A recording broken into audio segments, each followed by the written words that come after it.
আসসালামু আলাইকুম, কেমন আছেন সবাই? আমার আজকে রেসিপি মাছ। আগে মাছটা ফ্রাই করে নিতেছি, তারপর আলু এখানে দিয়ে দিব, আলু টমেটো দিয়ে একটু কষিয়ে নেব।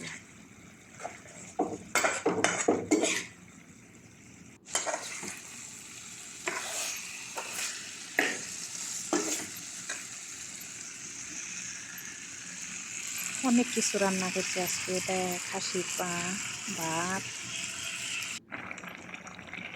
আমার রান্না শেষের দিকে এখন ধনিয়া পাতা দিয়ে দিলাম।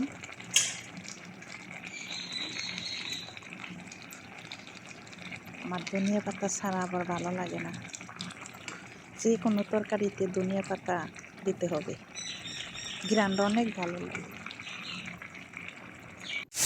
এটা আমাদের এলাকায় বলে বটবটি, আপনাদের এলাকায় কি বলে জানাবেন। এটা এখন পেঁয়াজ মরিচ রসুন দিয়ে তেলে ভাজি করে নিতেছি, পরে এটা পাটায় বাটবো। এতে হয়ে গেছে,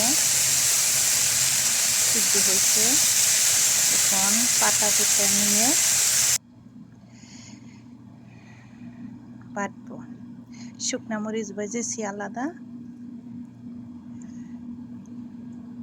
রসুন পেঁয়াজ বটবটি একাত্র ভাজি করে নিলাম। এটা অনেক স্বাদ,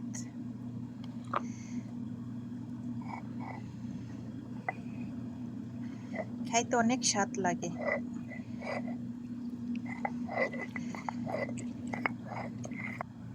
এই তো আমার বাটা হয়ে গেছে। এখন শুকনা মরিচ 2-3টা শুকনা মরিচ দিব।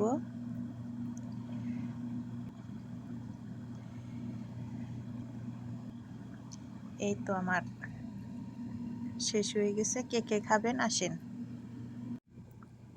এই তো আমার রান্না শেষ। এখন আমরা 3 বান্ধবী মিলে খাবো। আসেন, কে কে খাবেন।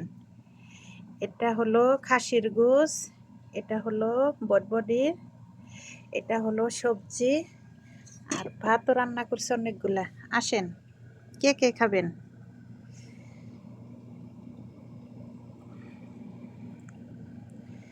দুপুরের লাঞ্চ।